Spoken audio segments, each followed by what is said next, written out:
Hello students, আমি Manidipa ma'am, তোমাদের বাংলা শিক্ষিকা। তোমাদের সকলকে আন্তরিকভাবে স্বাগত জানাই তোমাদের নিজেদের ই-লার্নিং অ্যাপ বিদ্যার্থী ইন্ডিয়াতে। আমাদের সবার কাছেই ছোটবেলাটা অর্থাৎ শৈশবকাল, বাল্যকাল, এটা বেশ সুন্দর। তাতে কোনো কিছু যদি ভয় পেতাম সেটাও সুন্দর, কোনো কিছুতে যদি আনন্দ পেতাম সেটাও সুন্দর। মানে যখন বড় হয়ে যায় তখন ওই ছোটবেলাটা মনে করাটাই একটা রোমাঞ্চকর। মানে ছোটবেলায় আমি এটা করতাম। তোমরা এখন খুব ছোট আছো, তোমাদের কথা আমি বলছি না। যখন তোমরা বড় হয়ে যাবে তখন দেখবে ছোটবেলার করা নানা রকম দুষ্টুমি, কোনো কিছুর কাউকে ভালো কিছু কাজ করা, কি বন্ধুদের সাথে খেলা করা বা কোনো কিছু বিষয় নিয়ে, এখন তোমরা কোনো কিছুর লজিক মেনে চলো না, তোমরা নিজের মনেই করো। কিন্তু বড় যখন হবে তখন ওই সমস্ত কার্যকলাপের লজিকটা তোমরা বুঝতে পারবে। তখন কখনো মনে হবে ইস কত বোকা ছিলাম, এটা এরকম ভাবতাম। আবার কখনো মনে হবে ইস কি সুন্দর ছিল ছোটবেলাটা, এটাকে এইরকম ভাবতাম। মানে লজিক না থাকাই বোধহয় ভালো। যত বড় হব, যত লজিক জানবো, ততই যেন চারিপাশটা খুব কঠিন বাস্তব হয়ে যাবে। যাই হোক, তোমাদেরকে এখন এইসব নিয়ে মাথা ঘামাতে হবে না। তোমরা কিন্তু এখন ছোট আছো, পড়াশোনাটা করো। আজকে আমরা এই ছোটবেলাকার গল্প পড়ব, রবীন্দ্রনাথ ঠাকুরের ছোটবেলাকার গল্প। তিনি কেমন ছিলেন, তিনি কি করতেন, তিনি কি ভাবতেন, সব কিছু নিয়ে আমরা আলোচনা করব। তার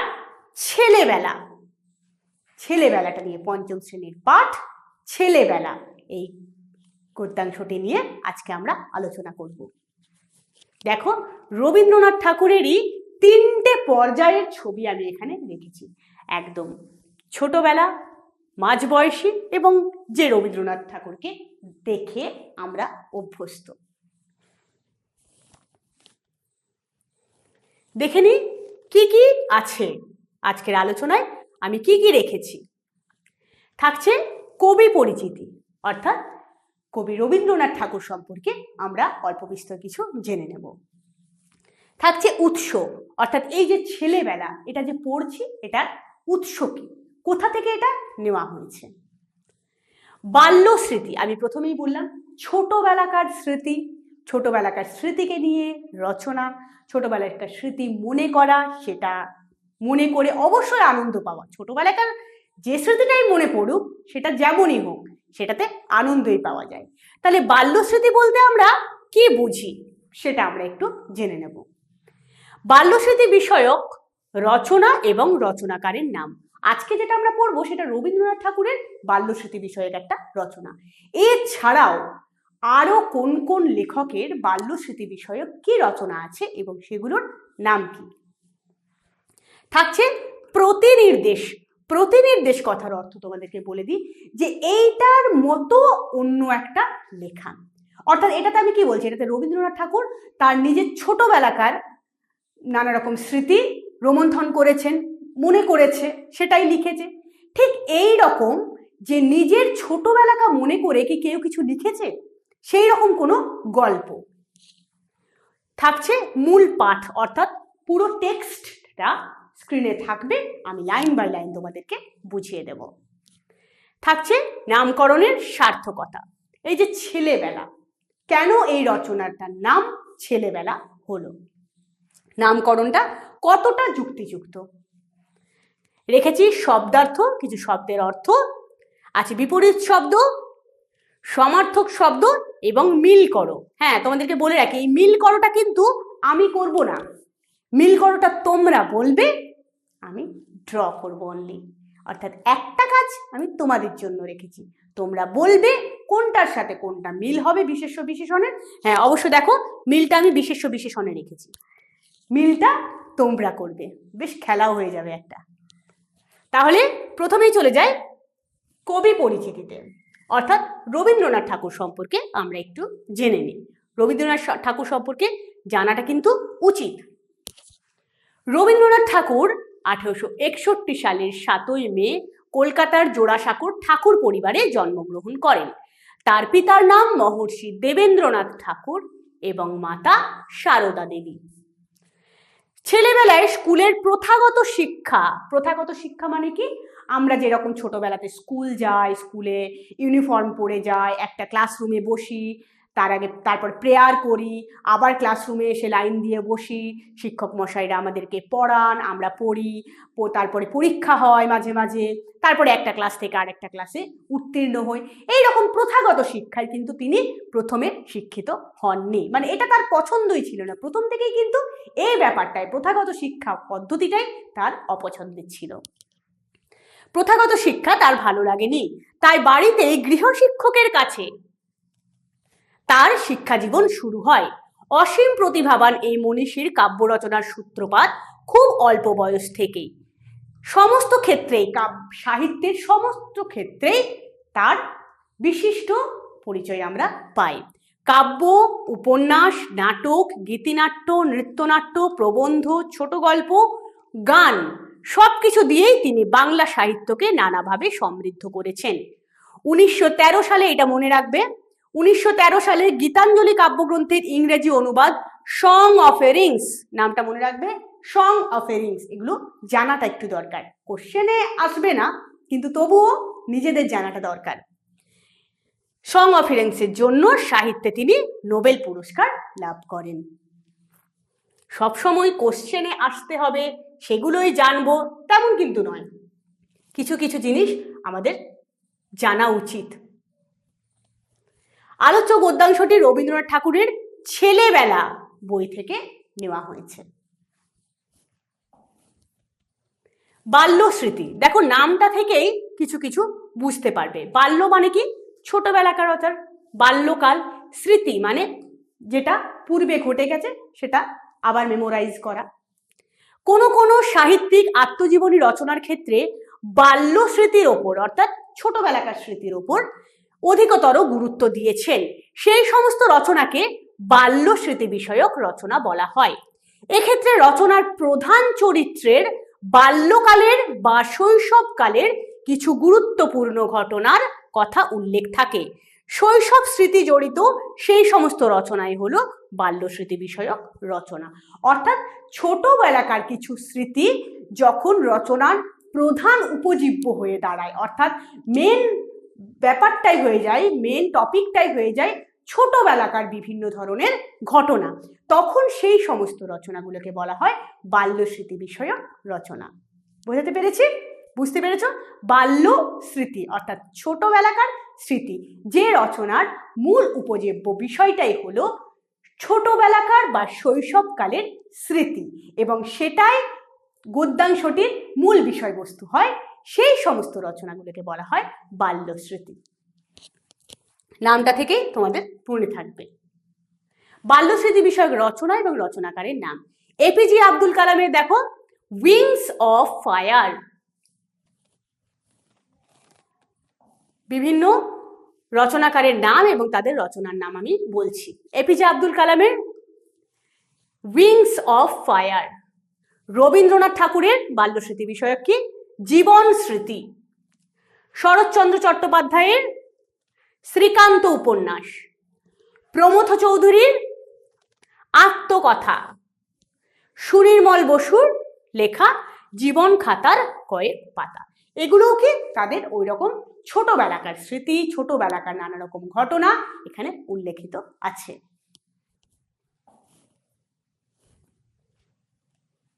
এবারে ছেলেবেলা টেক্সটটা দেখো, তোমাদেরকে আমি পড়ে বুঝিয়ে দিচ্ছি।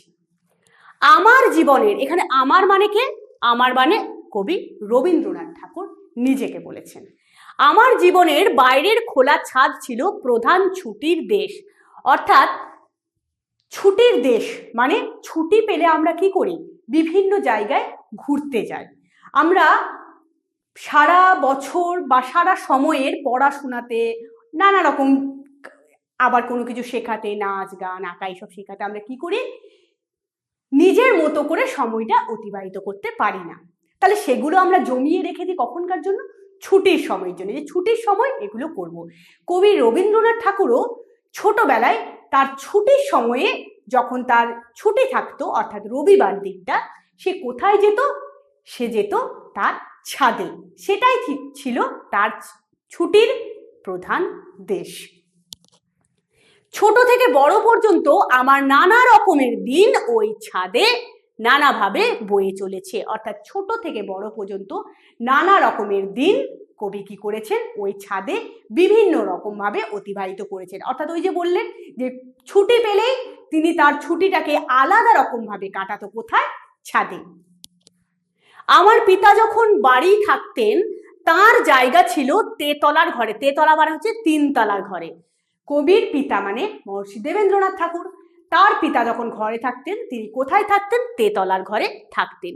চিলেকোঠার আড়ালে দাঁড়িয়ে থেকে কতদিন দেখেছি। এবার যেহেতু কবির পিতা ওখানে বসে আছে তাহলে তো সেখানে যাওয়া যাবে না, তাই চিলেকোঠা থেকে ওই ছাদ সংলগ্ন একটা ছোট রুফটা, ছাদটা একটু ছোট, এইরকম একটা ছোট রুম থাকবে, সেই চিলেকোঠা থেকে দেখতো। কি কি দেখেছে? কতদিন দেখেছি, তখনও সূর্য ওঠেনি, তিনি সাদা পাথর, তিনি মানে কে? রবীন্দ্রনাথ ঠাকুরের বাবা, সাদা পাথরের মতো ছাদে চুপ করে বসে আছেন। যেহেতু তার পরনের পোশাকটা ছিল সাদা রঙের এবং যেহেতু তিনি খুব নড়াচড়া করতেন না, তাই তাকে দেখে অর্থাৎ বাবাকে দেখে ছোট্ট রবির মনে হতো যিনি সাদা পাথরের মতো চুপ করে বসে আছেন এবং তার কোলে 2টি হাত জোর করা অবস্থায় আছে। মাঝে মাঝে অনেক দিনের জন্য চলে যেতেন পাহাড় পর্বতে, তখন ওই ছাদে যাওয়া ছিল 7 সমুদ্রের পারে যাওয়ার আনন্দ। মানে যখন কবির বাবা বাইরে কোথাও যেতেন, পাহাড় পর্বতে ঘুরতে যেতেন, তখন তো আর কোনো ভয়ের কিছু নেই, অর্থাৎ তেতলার ঘরে তিনি বসেও থাকবেন না। তখন রবীন্দ্রনাথ ঠাকুর কি করতেন? তিনি সেই যে ছাদে যেতে পেতেন, অর্থাৎ যে বিষয়টাতে দেখবে অনেক আটক থাকে, যে বিষয়টাতে অনেক মানা থাকে, বাধা থাকে, নিষেধ থাকে, সেইটা যখন করার একটা সুযোগ পায়, সেই করাটার আনন্দটা অনেক অনেক এবং অফুরন্ত। এবং কবির কাছেও যখন তার বাবা বাড়িতে থাকতেন না, তখন ওই ছাদে যাওয়ার আনন্দটাও ছিল তার কাছে 7 সমুদ্র পাড়ে গেলে যেমন আনন্দ অনুভূত হয়, ঠিক সেই রকম আনন্দিত কবিও হতো।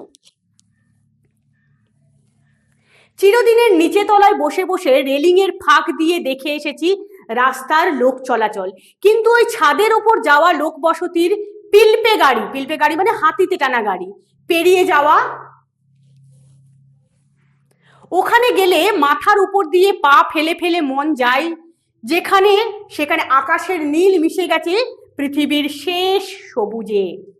অর্থাৎ যেহেতু কবির বাবা থাকতেন সেই জন্য ছোট্ট রবি ছাদে যেতে পারতেন না, তাই জন্য কি করতো? নিচে তলা থেকে সে ওই রেলিং এর ফাঁক দিয়ে অর্থাৎ এইরকম করে যে রেলিং গ্রিল থাকে লোহার, যে এরকম করে সাজানো থাকে, যে জানলা দরজায় যে রেলিং দেওয়া থাকে, সেই রেলিং এর ফাঁক দিয়ে সে বাইরের রাস্তাটাকে দেখতো এবং সেখানে লোক চলাচল সে দেখতো। এবং কি দেখতো? যে আকাশের নীল এবং মাঠের সবুজ যেন এক হয়ে মিশে গেছে। খুব স্বাভাবিক কথা, আমরা যেটা খুব সাধারণভাবে দেখব, ছোট্ট রবি ছোট হলেও কিন্তু ছোটবেলা থেকেই কিন্তু তার মনটা প্রকৃতি প্রেমিক। অর্থাৎ আমরা যেভাবে প্রকৃতিকে দেখব, আমাদের কাছে আকাশটা আকাশ, মাঠটা মাঠ, এখানে আলাদা কিছু নেই, মাঠের রং সবুজ, আকাশের রং নীল, কিন্তু সেই যে নীল একটা রেখা এবং সবুজ একটা রেখা, 2টো রেখা একসাথে মিলে গেছে, সেটা একমাত্র ছোট্ট রবি তার প্রকৃতি প্রেমিক মন দিয়ে সেই ছোটবেলা থেকেই দেখতে পেয়েছে। এবং নানা বাড়ির নানা উঁচু নিচু ছাদ চোখে ঠেকে। ছাদে যখন যাওয়া যায়, যখন নিচের বাড়িগুলোকে দেখা যায়, তখন কি কোনো বাড়িটা উঁচু, কোনো বাড়িটা নিচু, কোনো বাড়িটা এইরকম, তো সেই অন্যান্য বাড়ির ছাদগুলো দেখতে পাওয়া যায়। মধ্যে মধ্যে দেখা যায় গাছের ঝাঁকড়া মাথা, অর্থাৎ গাছগুলো ঝাঁকড়া মাথা নিয়ে দাঁড়িয়ে আছে। আমি লুকিয়ে ছাদে উঠতুম প্রায় দুপুর বেলায়। আমি মানে কি? আমি মানে রবীন্দ্রনাথ ঠাকুর ছাদে উঠত এবং দেখতো। দেখো এখানে রবীন্দ্রনাথ ঠাকুর ছাদে উঠে দেখছে আকাশ নীল।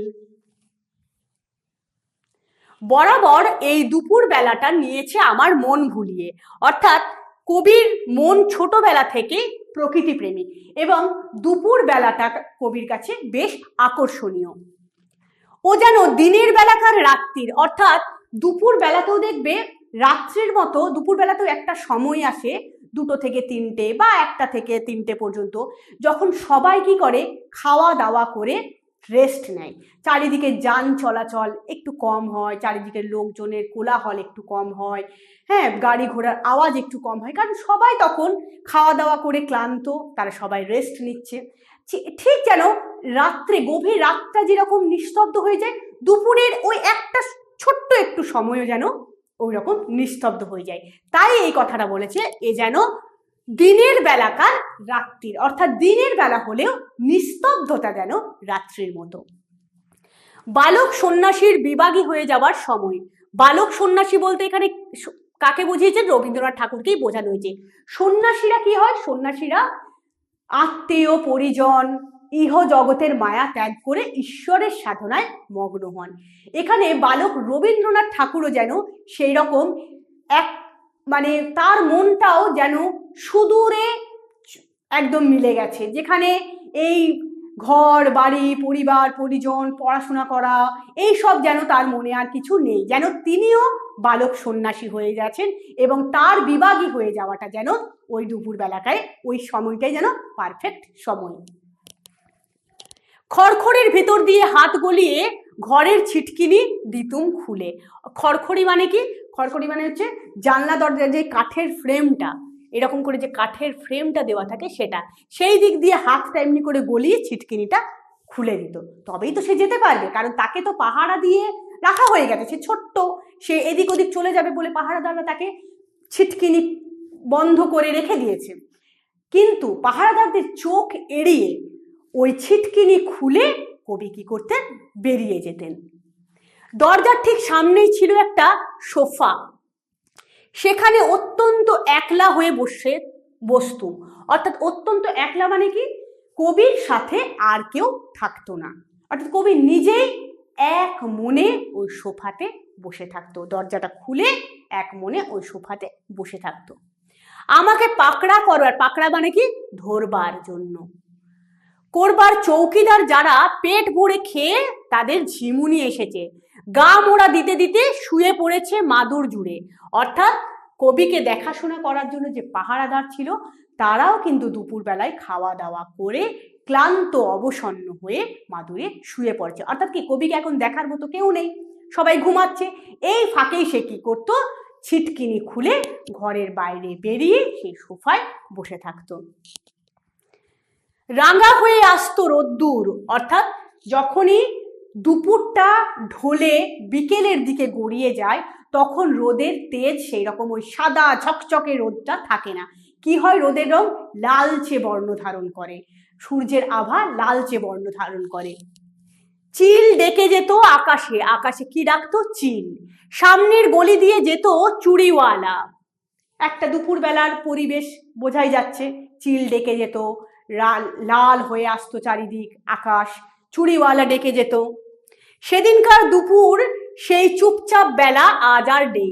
এখন আর দুপুরে সেই রকম চুপচাপ নিস্তব্ধ দুপুর এখন আর খুঁজে পাওয়া যায় না। আর নেই সেই চুপচাপ ফেরিওয়ালা। হঠাৎ তাদের হাঁক, যেখানে বালিশের ওপর চুল এলিয়ে, চুল হবে, চুল এলিয়ে অর্থাৎ চুলটাকে খুলে শুয়ে থাকতো বাড়ির বউ। বাড়ির বউ তখন কি করেছে? নানা রকম তার কাজকর্ম সেরে সে বালিশের ওপর তার চুলকে খুলে দিয়ে শুয়ে আছে এবং বাইরে কি এসেছে? চুড়িওয়ালা। দাসী ডেকে নিয়ে আসতো ভেতরে। বুড়ো চুড়িওয়ালা কচি হাত টিপে টিপে, কার কচি হাত? কার হাত? বাড়ির বউদের হাত টিপে টিপে পরিয়ে দিত পছন্দ মতো বেলোয়ারি চুড়ি। বেলোয়ারি চুড়ি মানে কি?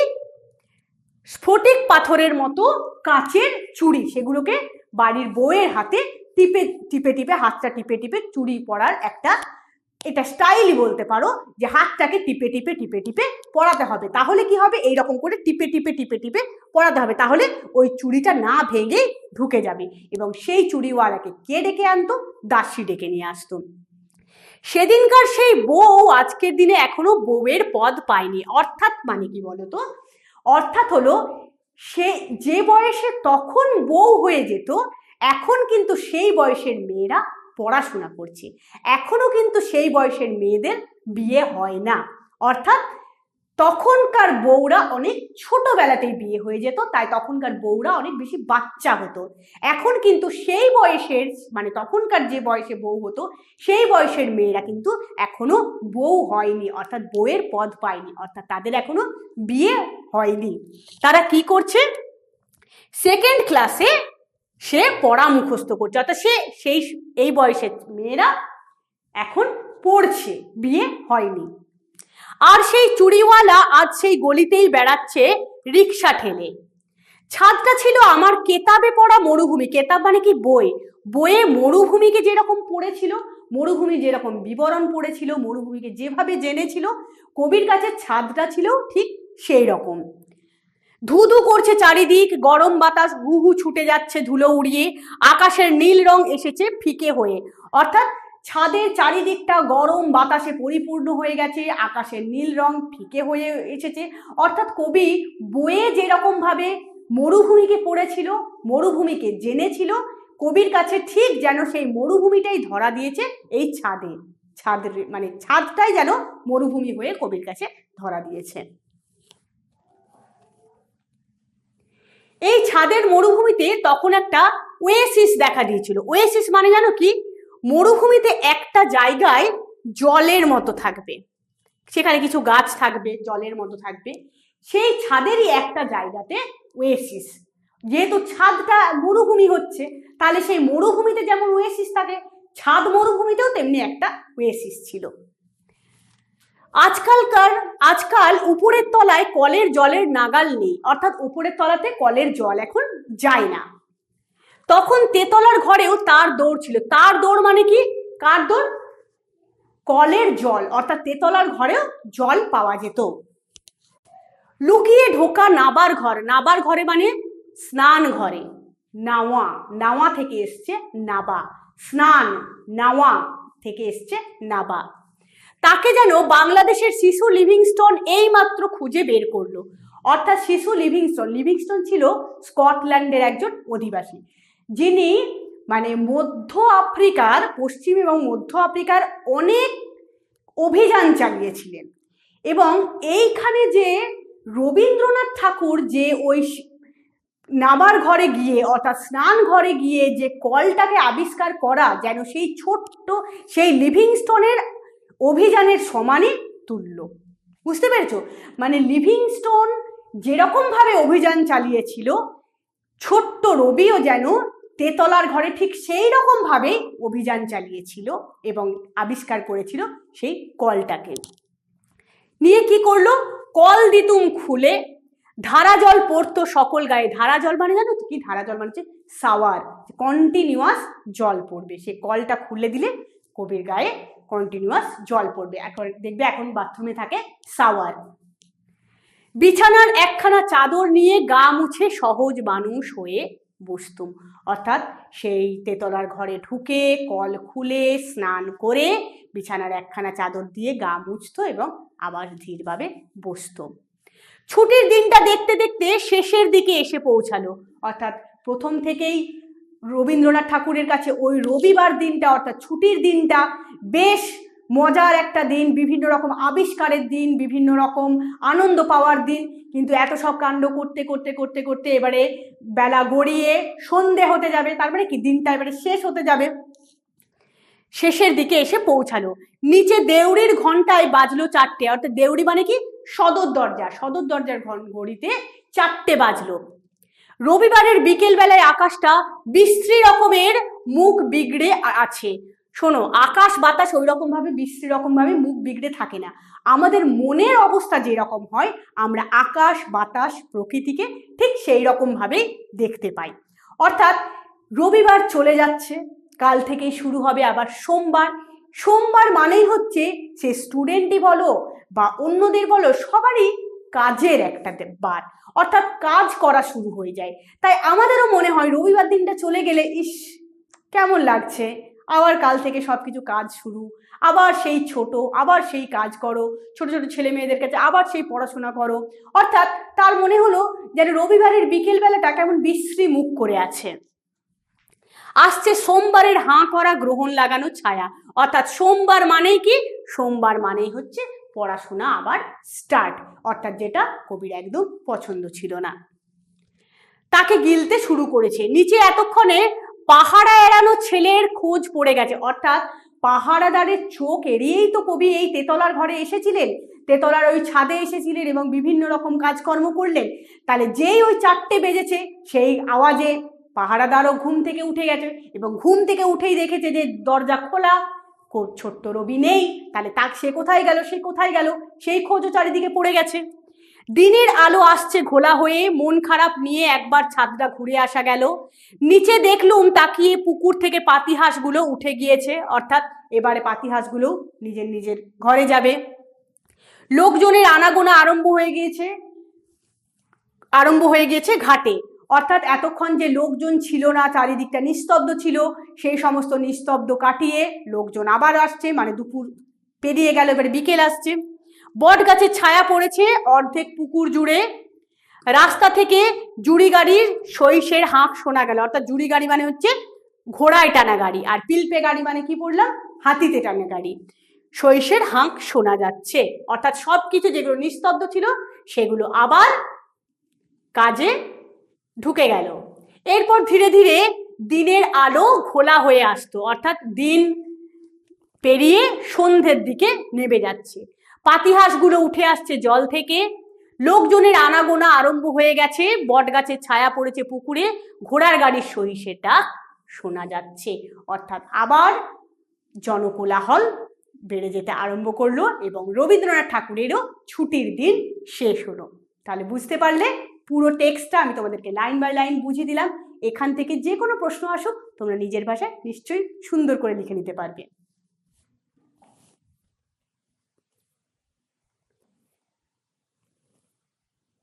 নামকরণ, এই গদ্যাংশটির নাম কি, ছেলেবেলা। তাহলে দেখো, নাম হলো সাহিত্যের চোখ।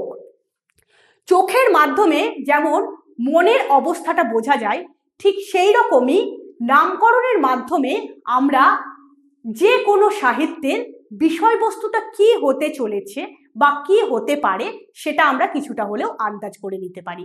কারণ নামকরণটা পড়েই আমরা প্রথমে একটা আন্দাজ করি, প্রথমে একটা ধারণা আনি মনে যে এটা কি সম্বন্ধে লেখা হয়েছে। আমরা আজকে যে গদ্যাংশটা পড়লাম সেটার প্রথম থেকে শেষ পর্যন্ত কিন্তু রবীন্দ্রনাথ ঠাকুরের ছোটবেলাকার বিভিন্ন ঘটনা, সে কি করত, কি না করত, কি পছন্দ করত, কি পছন্দ করত না, সেই সময়কার প্রকৃতি কীরকম ছিল, সেই সময়কার পরিবেশ কেমন ছিল, তিনি কোনটাকে কি মনে করতেন, কোনটা তার কাছে খুব আনন্দের ছিল, কোনটা তার কাছে ধরাছোঁয়ার বাইরে ছিল, পেলে মানে যেটাকে পাওয়া, যেমন ছুটির দেশে ওই ছাদে গেলে যেটার আনন্দ, সেই আনন্দটা যেন তার কাছে ছিল 7 সমুদ্র পাওয়ার আনন্দ। তাহলে পুরো গদ্যাংশটা জুড়েই আমরা পেয়ে গেলাম রবীন্দ্রনাথ ঠাকুরের ছোটবেলাকার অনেক অনেক ঘটনা। তাহলে এই যে ছেলেবেলা অর্থাৎ ছোটবেলাকার ঘটনা, ছেলেবেলা, এই নামকরণটা একদম ঠিকঠাক হয়েছে, কারণ সত্যিই পুরো গদ্যাংশটা জুড়েই কিন্তু রবীন্দ্রনাথ ঠাকুরের ছেলেবেলাকার বিভিন্ন ঘটনাই বর্ণনা করা হয়েছে, তাই নামকরণ একদম যুক্তিযুক্ত। তাহলে নামকরণটা কিন্তু একদম সঠিক হয়েছে, যুক্তিযুক্ত হয়েছে। দেখে নি শব্দার্থ, শব্দার্থতে কি কি রেখেছি দেখে নি। পিলপে গাড়ি অর্থাৎ হাতিতে টানা গাড়ি। বিবাগী অর্থাৎ সংসার ত্যাগী, আমি আগেই তোমাদেরকে বুঝিয়েছি যারা সংসারের মায়া ত্যাগ করে ঈশ্বর সাধনায় মগ্ন তাদেরকে বলা হয় বিবাগী, যাদের মধ্যে পরিবার পরিজন বা এইসব সংসারের কোনো বিষয় নিয়ে কোনো আর টান থাকে না। চিলে কোঠা অর্থাৎ ছাদের ওপর সিঁড়ি সংলগ্ন একটা ছোট্ট ঘর। চুপচাপ নিস্তব্ধ। ওয়েসিস মরুদ্যান অর্থাৎ মরুভূমির মধ্যে একটা জায়গা যেখানে কিছু গাছ কিছু জল থাকে। দেউড়ি অর্থাৎ সদর দরজা অর্থাৎ মেন গেট, কোন একটা ঘর, সেই ঘরটার একদম এন্ট্রান্স মেন গেটটাকে বলা হচ্ছে দেউড়ি, মানে ওটা দিয়ে ফার্স্ট ওই ঘরটাই ঢোকা যায়, তারপরে অনেক ছোট ছোট দরজা থাকতেই পারে কিন্তু ওটা হলো মেন গেট। হাঁক অর্থাৎ জোরে ডাকা, বিগড়ে অর্থাৎ বিকৃত ভাবে। বিপরীত শব্দ, বিপরীত শব্দগুলো তোমাদের এবারে নিজে নিজেই পারা উচিত। কিন্তু